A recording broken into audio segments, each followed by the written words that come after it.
ಅದೇ ರೀತಿಯಾಗಿ ಮುಂದಿನ ಒಂದು ಸಮಸ್ಯೆ ಇದೆ. ಪ್ರಶ್ನೆ 4 5, -2 6, 4 ಮತ್ತು 7, -2 ಒಂದು ಸಮದ್ವಿಬಾಹು ತ್ರಿಭುಜದ ಶೃಂಗ ಬಿಂದುಗಳಾಗಿವೆ ಎಂದು ಪರಿಶೀಲಿಸಿ. ಇಲ್ಲಿ ಕೊಟ್ಟಿರುವಂತಹ 3 ಬಿಂದುಗಳು ಸಮದ್ವಿ ಮೀನ್ಸ್ ಐಸೋಸೆಲೆಸ್ ಅಂತ ಹೇಳ್ತೀವಿ. ಇದು ಸಮದ್ವಿಬಾಹು ತ್ರಿಭುಜದ ಶೃಂಗ ಬಿಂದುಗಳಾಗಿವೆ ಅಂತ ಪ್ರಶ್ನೆ ಕೇಳ್ತಾ ಇದ್ದಾರೆ. ಸಮದ್ವಿ ಎಂದಾಗ ಆ ತ್ರಿಭುಜದ 2 ಬಾಹುಗಳು ಪರಸ್ಪರ ಸಮನಾಗಿ ಬರಬೇಕು. ಉದಾಹರಣೆಗೆ 3 ಬಿಂದುಗಳನ್ನು ನಾವು ಕೊಟ್ಟಿರುವಂಥ ಬಿಂದುಗಳನ್ನು ಎ ಬಿ ಸಿ ಅಂಥೇಳಿ ಕನ್ಸಿಡರ್ ಮಾಡೋಣ. ಎ ಬಿಯ ಬೆಲೆ ಬಿ ಸಿ ಬೆಲೆ ಅಥವಾ ಎ ಬಿ ಬೆಲೆ ಎ ಸಿಯ ಬೆಲೆ ಯಾವುದಾದ್ರೂ 2 ರೇಖೆಗಳು ಆ ತ್ರಿಭುಜದಲ್ಲಿ ಸಮಾನಾಗಿ ಬಂದರಪ್ಪ ಅದರದ್ದು ಸಮದ್ವಿಬಾಹು ತ್ರಿಭುಜ ಆಗುತ್ತೆ ಅಂತ ಹೇಳ್ಬೋದು. ಒಂದು ವೇಳೆ ಯಾವುದೇ ಬಾಹುಗಳು ಪರಸ್ಪರ ಸಮ ಆಗಲಿಲ್ಲ ಅಂದರೆ ಯಾವುದೇ 2 ಬಾಹುಗಳು ಸಮ ಆಗಲಿಲ್ಲಪ್ಪ ಅಂದರೆ ಅದು ಸಮದ್ವಿಬಾಹು ತ್ರಿಭುಜ. ಎಲ್ಲ ಬಹಳ ಸರಳವಾಗಿರ್ತಕ್ಕಂಥ ಪ್ರಶ್ನೆ ಇದೆ. ಅದನ್ನು ನೀವು ಹೋಮ್ವರ್ಕ್ ಮಾಡಿ and send back this one to my WhatsApp number, that is 9844257452. So now come to the next problem number 5.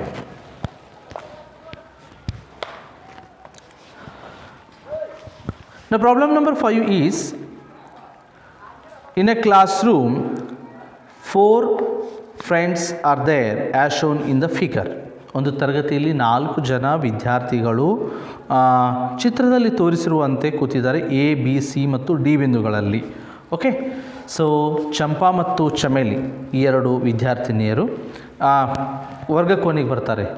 The enter into the classroom. Champa ಮತ್ತು ಚಮೇಲಿ ಕೆಲವು ನಿಮಿಷ ಅವರನ್ನು ಗಮನಿಸಿದ ಬಳಿಕ, ಆಫ್ಟರ್ ಅಬ್ಸರ್ವಿಂಗ್ ದೀಸ್ 4 ಸ್ಟೂಡೆಂಟ್ಸ್, ಗಮನಿಸಿದ ನಂತರ ಏನು ಹೇಳ್ತಾರಪ್ಪ ಅಂತಂದರೆ, ಚಂಪಾ ಚಮೇಲಿಯಲ್ಲಿ ಕೇಳುತ್ತಾಳೆ. ಏನಪ್ಪ ಅಂತಂದರೆ, ಎ ಬಿ ಸಿ ಡಿ ಒಂದು ಚೌಕವೆಂದು ನಿನಗೆ ಅನಿಸುತ್ತಲ್ಲವೇ? ಎ ಬಿ ಸಿ ಡಿ ಅವ್ರು ಏನು 4 ಜನ ವಿದ್ಯಾರ್ಥಿಗಳು ಕೂತಿದ್ದಾರಲ್ಲ, ಅವರು ಚೌಕದ ರೀತಿಯಲ್ಲಿ ಕೂತಿದ್ದಾರಲ್ಲ ಅಂಥೇಳಿ ಪ್ರಶ್ನೆ ಕೇಳ್ತಾಳೆ. ಆದರೆ ಚಮೇಲಿ ಹೇಳ್ತಾಳೆ, ಅದೇನು ನನಗೆ ಅನ್ನಿಸ್ತಾ ಇಲ್ಲಲ್ಲ ಅಂಥೇಳಿ. ಹಾಗಿದ್ರೆ ಚಂಪಾನ ಊಹೆ ಸರಿನೋ ಅಥವಾ ಚಮೇಲಿಯ ಊಹೆ ಸರಿನೋ ಅನ್ನುವಂಥ ಪ್ರಶ್ನೆಯನ್ನು ಕೇಳ್ತಿದ್ದಾರೆ. ಓಕೆ, ಸೊ ಈ ಪಾಯಿಂಟ್ಸನ್ನು ಯಾವ ರೀತಿ ಕೊಟ್ಟಿದ್ದಾರೆ ಅನ್ನೋದನ್ನು ಅಲ್ಲಿ ಗ್ರಾಫಲ್ಲಿ ತೋರಿಸ್ತೀನಿ. Whether they are sitting in the form of square or not ಅನ್ನೋದನ್ನು ನಾವು ಚೆಕ್ ಮಾಡಿ ನೋಡೋಣ.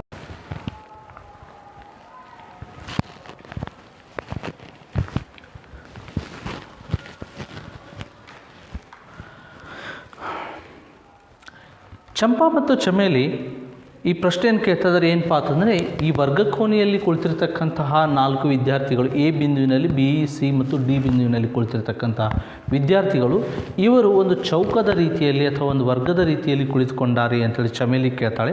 ಚಮೇಲಿ ಅದು ನನಗೆ ಅನಿಸ್ತಾ ಇಲ್ಲ ಅಂತ ಹೇಳ್ತಿದ್ದಾಳೆ. ಹಾಗಿದ್ರೆ ಇದು ಚೌಕದ ರೀತಿಯಲ್ಲಿ ಕುಳಿತಿದ್ದಾರೋ ಇಲ್ಲೋ ಅನ್ನೋದನ್ನು ನಾವು ಯಾವ ರೀತಿ ಜಡ್ಜ್ ಮಾಡ್ಬೋದು? ಸೊ ಚೌಕ ಅಂದಾಗ, ವರ್ಗ ಅಂದಾಗ ನಮಗೆ ಗೊತ್ತಿರುವಂಥ ವಿಷಯ ಏನಪ್ಪ ಅಂತಂದರೆ, all the sides of a square are equal.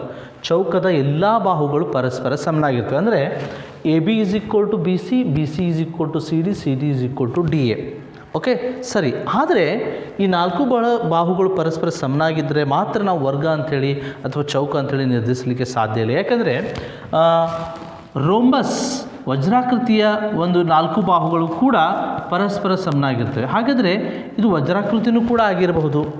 ಆದರೆ ವರ್ಗದ ಇನ್ನೊಂದು ವಿಶೇಷತೆ ಏನಪ್ಪ ಅಂತಂದರೆ, ಅದರ ಎದುರು ಬೆದುರಿನ ಬಾಹುಗಳು ಬಿಂದುಗಳನ್ನು ಸೇರಿಸಿದಾಗ, ಅಂದರೆ ಎ ಬಿಂದುವಿಗೆ ಸಿ ಬಿಂದುವನ್ನು ಸೇರಿಸಿದಾಗ, ಆಮೇಲೆ ಬಿ ಬಿಂದುವಿಗೆ ಡಿ ಬಿಂದುವನ್ನು ಸೇರಿಸಿದಾಗ ವಿಕರ್ಣ ಅಂತ ಏನು ಹೇಳ್ತೀವಿ, ಸೊ ಡೈಗೊನಲ್ಸ್ ಅಂತ ಏನು ಹೇಳ್ತೀವಿ, ಅವುಗಳು ಪರಸ್ಪರ ಏನಾಗಿರ್ತಾವಪ್ಪ ಅಂತಂದರೆ ಪರಸ್ಪರ ಸಮನಾಗಿರುತ್ತವೆ. ಹಾಗಿದ್ರೆ ಎ ಸಿ ಮತ್ತು ಬಿ ಡಿಗಳು ಕೂಡ ಪರಸ್ಪರ ಸಮನಾಗಿದ್ದರೆ, ವಿಕರ್ಣಗಳು ಪರಸ್ಪರ ಸಮನಾಗಿದ್ದರೆ ಆವಾಗ ಇದು ವರ್ಗ ಅಂತ ಹೇಳ್ಬೋದು. ಹಾಗಿದ್ರೆ ನಾವು ಮೊದಲಿಗೆ ಚೆಕ್ ಮಾಡೋಣ. A B, B C, C D ಮತ್ತು ಡಿ ಎ ಆ 4 ಬಾಹುಗಳು ಪರಸ್ಪರ ಸಮನಾಗಬೇಕು. ನಂತರ ಎ ಸಿ ಮತ್ತು ಬಿ ಡಿ ವಿಕರ್ಣಗಳು ಪರಸ್ಪರ ಸಮನಾಗಿದ್ದರೆ ಆ ಒಂದು ಬಿಂದುಗಳು ಏನದಪ್ಪ ಅಂದರೆ ಚೌಕವನ್ನು ನಿರ್ಮಾಣ ಮಾಡ್ತಾ ಇದ್ದಾವೆ ಅಂತೇಳಿ ಹೇಳ್ಬೋದು. So let's start. So I will write directly distance formula. We know that is distance formula AB is equal to, or we can write distance formula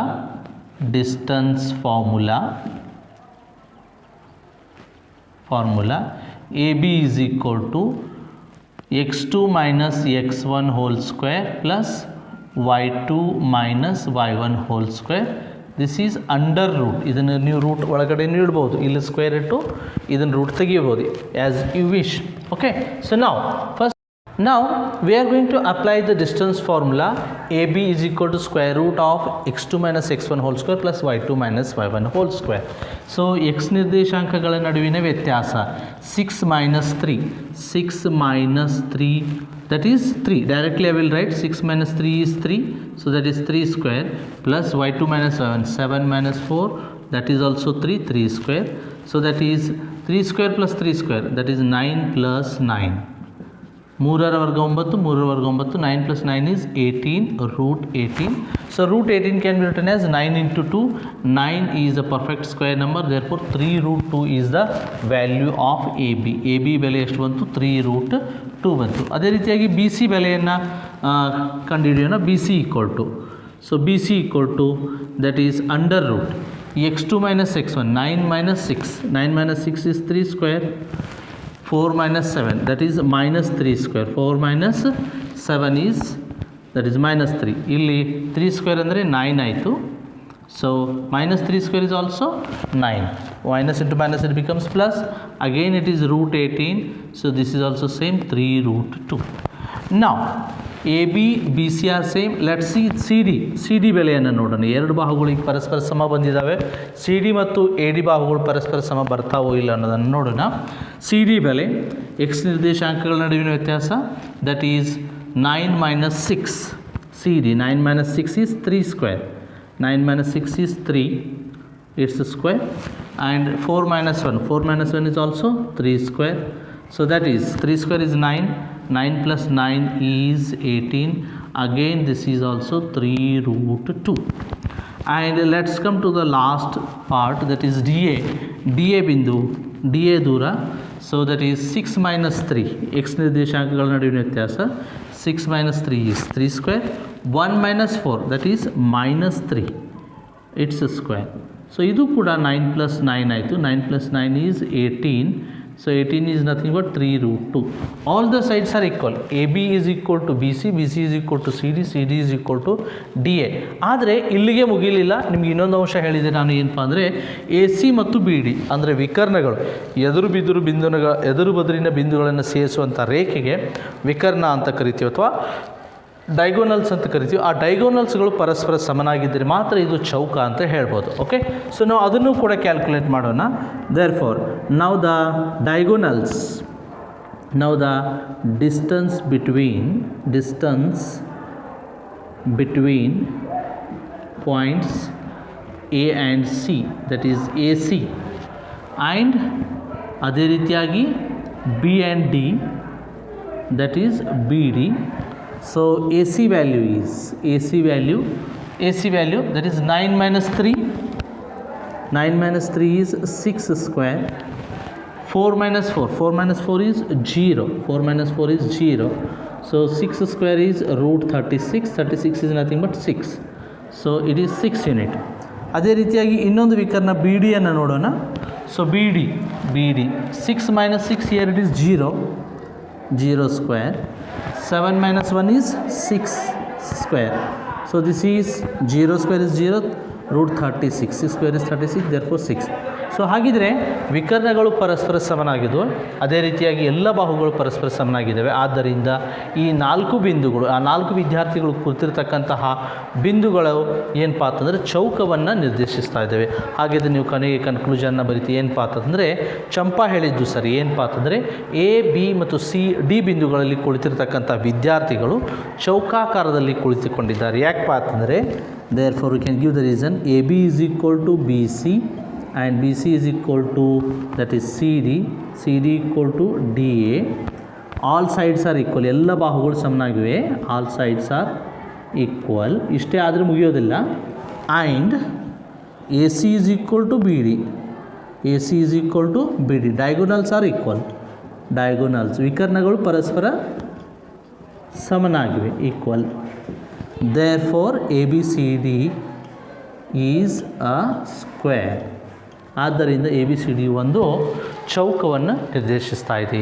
ಹಾಗಿದ್ರೆ ಚಂಪಾ ಹೇಳಿದ್ದು ಸರಿ. So this take down the screen shot.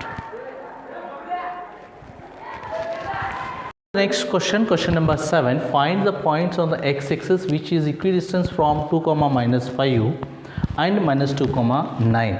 ಇಲ್ಲಿ ಕೇಳುವಂಥ ಪ್ರಶ್ನೆ ಏನಪ್ಪ ಅಂತಂದರೆ ಈ ಎರಡು ಬಿಂದುಗಳು 2,-5 2,-5 ಮತ್ತು -2,9 ಈ ಎರಡು ಬಿಂದುಗಳು ಎಕ್ಸ್ ಅಕ್ಷದಲ್ಲಿ ಸಮದೂರದಲ್ಲಿರಬೇಕಾದ್ರೆ ಎಕ್ಸ್ ಅಕ್ಷದ ಮೇಲೆ ಇರುವಂತಹ ನಿರ್ದೇಶಾಂಕಗಳು ಯಾವುವು? What are the coordinates on the X axis such that these 2 points -2,9 and 2,-5 are equidistant. ಅಂದರೆ ಇವಾಗ 2,9 -2,9 ಅಂದರೆ ಬಿಂದು ಎ ಅಂತ ತಿಳಿದುಕೊಳ್ಳೋಣ. ಸೊ ದಿಸ್ ಇಸ್ 2,-5 ಅಂದರೆ ಪಾಯಿಂಟ್ ಬಿ ಅಂತ ತಿಳಿದುಕೊಳ್ಳೋಣ. ಸೊ ಇಲ್ಲಿ ಎಕ್ಸ್ ಅಕ್ಷದ ಮೇಲೆ ಯಾವುದೋ ಒಂದು ಬಿಂದುವಿನ ಮೇಲೆ ಏನಾಗ್ತದಪ್ಪ ಅಂದರೆ ಸಮ ದೂರದಲ್ಲಿವೆ. ಹಾಗಿದ್ರೆ ಇಲ್ಲಿರುವಂತಹ ಬಿಂದು ಏನು ತಿಳ್ಕೊಳ್ಳೋಣ? ಸಿ ಅಂತ ತಿಳ್ಕೊಳ್ಳೋಣ. So A C must be equal to B C, A C must be equal to B C. ಹಾಗಿದ್ರೆ ಈ ಬಿಂದುವಿನ ನಿರ್ದೇಶಾಂಕಗಳು ಎಕ್ಸ್, ವೈ ಅಂತ ತಿಳ್ಕೊಳ್ಳೋಣ. The points on the X axis are X, Y. ಯಾವ ಅನ್ನೋದು ಗೊತ್ತಿಲ್ಲ, ಅದನ್ನೇ ನಾವು ಈಗ ಕಂಡುಹಿಡಿಬೇಕಾಗಿದೆ. ಸೊ ನಾವು according to the condition, according to the given condition, according to given condition, ಅವ್ರು ಕೊಟ್ಟಿರುವಂತಹ ಒಂದು ಕಂಡೀಷನ್ ಅನ್ವಯ ಏನಪ್ಪ ಅಂತಂದರೆ A C is equal to B C, A ಸಿಯ ಬೆಲೆ ಬಿ ಸಿಗೆ ಸಮನಾಗಿದೆ. ಹಾಗಿದ್ರೆ here we are going to find the distance between A C and B C. They are equidistance. ಇದು ಎ ಬಿಂದು ಮತ್ತು ಬಿ ಬಿಂದುಗಳು ಈ ಸಿ ಬಿಂದುವಿನಿಂದ ಎಕ್ಸ್ ಅಕ್ಷದ ಮೇಲಿರುವಂಥ ಯಾವುದೋ ಒಂದು ಬಿಂದುವಿನಿಂದ ಸಮ ದೂರದಲ್ಲಿವೆ. ಹಾಗಿದ್ರೆ ಈ ಒಂದು ಸಿ ಬಿಂದುವಿನ ನಿರ್ದೇಶಾಂಕಗಳು ಯಾವುವು ಅಂತ ಪ್ರಶ್ನೆಯನ್ನು ಕೇಳ್ತಿದ್ದಾರೆ. ಈ ಸಿ ಬಿಂದು ಎಲ್ಲಿದೆಪ್ಪ ಅಂತಂದರೆ it is on the X axis. X ಅಕ್ಷದ ಮೇಲಿದೆ ಅಂದರೆ ಎಕ್ಸ್ ಅಕ್ಷದ ಮೇಲೆ ಎಕ್ಸ್ ಕೋಆರ್ಡಿನೇಟ್ ಇದು ಎಕ್ಸ್ ಆಯಿತು, Y coordinate is always 0, Y coordinate is always 0. So X ಅಕ್ಷದ ಮೇಲೆ ವೈ ಕೋಆರ್ಡಿನೇಟ್ 0 ಇರುತ್ತೆ, ವೈ ಕೋಆರ್ಡಿನೇಟ್ ಮೇಲೆ ಎಕ್ಸ್ ಕೋಆರ್ಡಿನೇಟ್ 0 ಇರುತ್ತೆ. ಹಾಗಿದ್ರೆ ಸಿ ಬಿಂದುವಿನ ಎಕ್ಸ್ ಕೋಆರ್ಡಿನೇಟ್ ಏನಾಯ್ತಪ್ಪ ಅಂದರೆ ಎಕ್ಸ್, ವೈ ಕೋಆರ್ಡಿನೇಟ್ 0 ಆಯಿತು. ಹಾಗಿದ್ರೆ ನಾವು ಇಲ್ಲಿ ಡಿಸ್ಟೆನ್ಸ್ ಫಾರ್ಮುಲಾನ ಅಪ್ಲೈ ಮಾಡ್ಕೊತಾ ಹೋಗೋಣ. So we will get the values. ನಾವು let's see here. So this is AC must be equal to BC here. So that is x2 minus x1 whole square, that is minus 2 minus x whole square, that is 9 minus 0 whole square, 9 minus 0 whole square, x2 minus y2 minus y1, that must be equal to here 2 minus x whole square, 2 minus x whole square minus 5 minus 0 whole square. Now root and root gets cancelled. It is of the form a minus b whole square. So ಇವಾಗ ನಾವು ಇದನ್ನ ಏನು ಮಾಡ್ತೀವಿ? Expansion ಮಾಡ್ತೀವಿ. a square plus b square minus 2b. a square means minus 2 square, that is 4. b square, that is x square minus 2ab. Minus into minus, this becomes plus. 2 into 2 4x. ಹೌದಾ? Minus ಫಾರ್ಮುಲಾದಲ್ಲಿ minus, ಇಲ್ಲೊಂದು minus, minus into minus plus 2 into 2 4, 4 into x is minus 4x plus 9 square is 81 is equal to. So this is of the form a minus b whole square. So a square is 2 square, 2 square is 4, b square is x square minus 2ab, minus 2 into 2 into x. So that is minus 4x, 2 to the 4, x with minus sign from the formula. Minus 5 square is 25, ಐದರ ವರ್ಗ 25, minus into minus becomes plus. So now here it is a equal to sign. Equal to sign ಇರೋದರಿಂದ ಈ plus X ಸ್ಕ್ವೇರನ್ನು ಈ ಕಡೆ ತೊಗೊಂಬಂದ್ರೆ ಇಲ್ಲಿ ಏನಾಗುತ್ತೆ? Minus x square ಆಗುತ್ತೆ. ಸೊ ಪ್ಲಸ್ ಎಕ್ಸ್ ಸ್ಕ್ವೇರ್ ಈ ಮೈನಸ್ ಎಕ್ಸ್ ಸ್ಕ್ವೇರ್ ಇಲ್ಲಿ ಕ್ಯಾನ್ಸಲ್ ಆಗುತ್ತೆ. ಸೊ ಅದರ ಬದಲಾಗಿ ನಾನೇನು ಮಾಡ್ತೇನಪ್ಪ ಅಂತಂದರೆ ಎಕ್ಸ್ ಸ್ಕ್ವೇರ್ ಮತ್ತು ಎಕ್ಸ್ ಸ್ಕ್ವೇರನ್ನು ಇಲ್ಲೇ ಕ್ಯಾನ್ಸಲ್ ಮಾಡಿಬಿಡ್ತೇನೆ. If you take this one to the right hand side it will become minus. ಅಲ್ಲಿ ತಂದು ಕ್ಯಾನ್ಸಲ್ ಮಾಡೋದ್ರ ಬದಲಾಗಿ ಡೈರೆಕ್ಟಾಗಿ ಇಲ್ಲೇ ಕ್ಯಾನ್ಸಲ್ ಮಾಡ್ತೀವಿ. ಅದೇ ರೀತಿಯಾಗಿ 4 and 4 they gets cancel. Plus 4 becomes minus 4, 4 minus 4 will be 0. So the remaining term is 4x plus 81 and minus 4x. ಇಲ್ಲಿ ನೋಡಿ plus 4x ಇದೆ, minus 4x ಇದೆ. These terms will not get cancelled because plus 4x becomes minus 4x. Minus minus they becomes plus minus 8x ಆಗುತ್ತೆ. So ನಾವು ಯಾವಾಗಲೂ equal to ಚಿಹ್ನೆ ಇದ್ದಾಗ terms cancel ಆಗಬೇಕಂದ್ರೆ ಎರಡೂ ಚಿಹ್ನೆಗಳು ಸರಿ ಸಮನಾಗಿರಬೇಕು ಮತ್ತು ಅಂಕಿಗಳು ಕೂಡ ಅದೇ ಆಗಿರಬೇಕು. ಸೊ ನಾವು 4x, take this minus 4x to the left hand side, this becomes plus 4x. Now 25 as it is, take this 81 to the right hand side, it will become minus 81. So ನಾನು ಏನು ಮಾಡಿದೆ? Minus 4xನ್ನು left hand side ತೊಗೊಂಡೆ, plus 4x ಆಯಿತು. Plus 81ಅನ್ನು right hand side ತೊಗೊಂಡೆ, plus 81 becomes minus 81. 4x plus 4x is 8x 81 minus 25 81ರಲ್ಲಿ 25 ಕಳೆದರೆ 56 ಬಂತು. The big number is having minus sign. So the value of X is minus 56 divided by 8. Therefore x is equal to 8 1 56 with minus sign. So x is equal to minus 7. Therefore the coordinate, the points of the coordinate C ಬಿಂದುವಿನ ಒಂದು ನಿರ್ದೇಶಾಂಕಗಳು ಏನಪ್ಪಾ ಅಂತಂದರೆ that is minus 7, 0. x ನ ನಿರ್ದೇಶಾಂಕ minus 7, y ನಿರ್ದೇಶಾಂಕ ಅಂತ already x axis ಮೇಲೆ ಅಂದ್ಕೊಳ್ಳಿ ಅದು 0 ಇದೆ. Therefore the given points are equidistant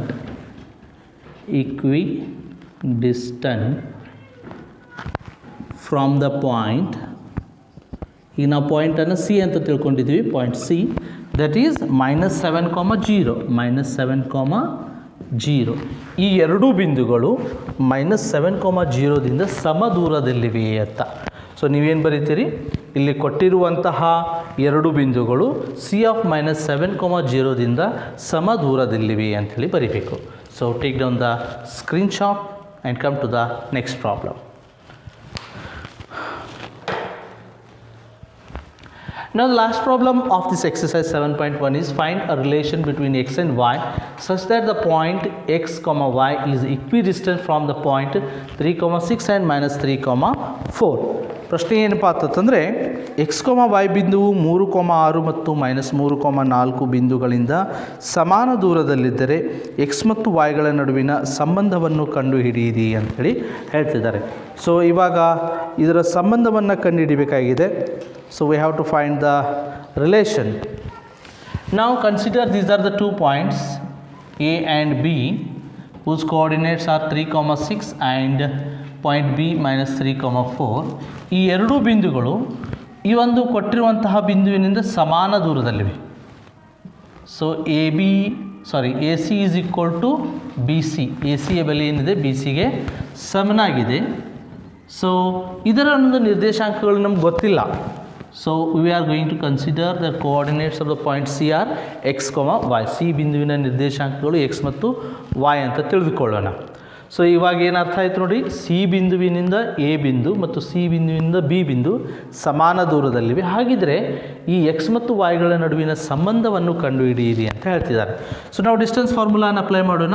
so A C is equal to B C. A C equal to B C ಯಾಕಂದರೆ ಅವರು ಹೇಳಿದ್ದಾರೆ ದೇ ಆರ್ ಇಕ್ವಿಡಿಸ್ಟೆಂಟ್, ಸಮಾನ ದೂರದಲ್ಲಿವೆ ಅಂತ. So that is x2 minus x1. Distance formula ಒಂದು ಸಾರಿ ಬರೆದು ಬಿಡ್ತೀನಿ ಇಲ್ಲಿ. A B equal to under root difference between x coordinate whole square plus difference between y coordinate and its whole square under root. So now AC is 3 minus x under root 3 minus x whole square and 6 minus y whole square is equal to, so this is minus 3 minus x whole square plus 4 minus y whole square. Again same ಪ್ರೊಸೀಜರನ್ನು follow ಮಾಡಬೇಕು ಇಲ್ಲಿ ಕೂಡ. So same procedure, that is root and root gets cancel. It is of the form a minus b whole square. ಸೊ a square is 3 square is 9, b square is x minus 2ab, minus 2 into 3 6x.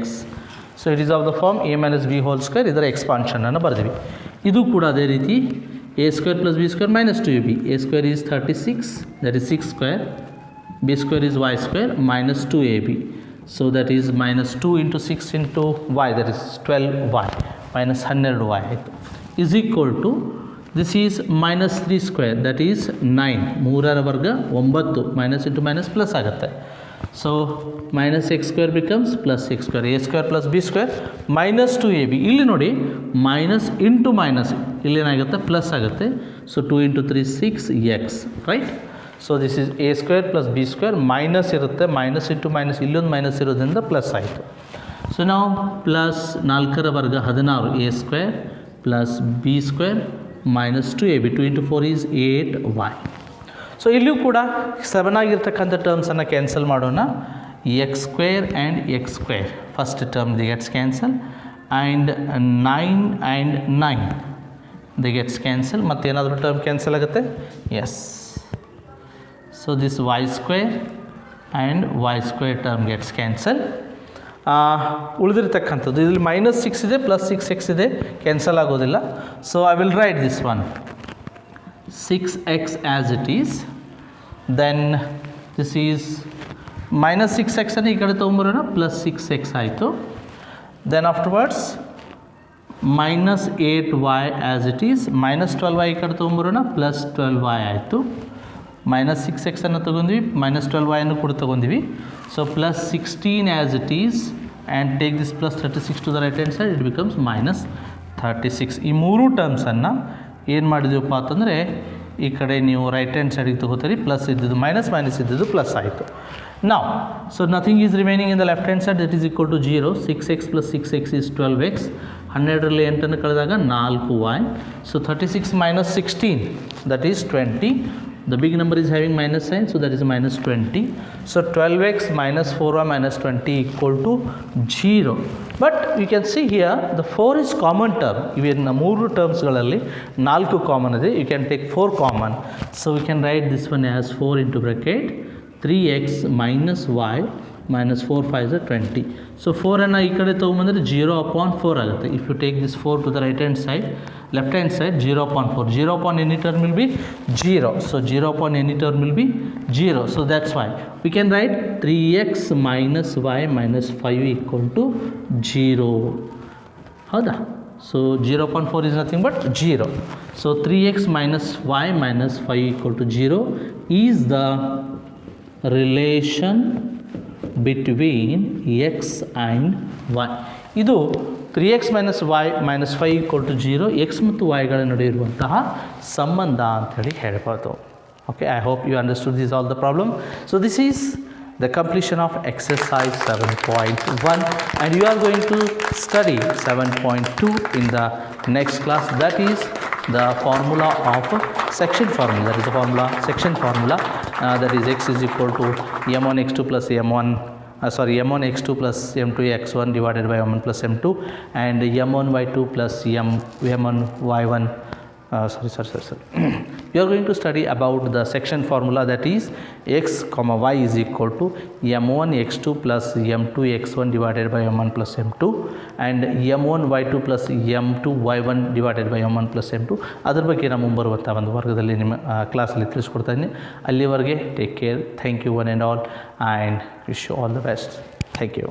Good luck.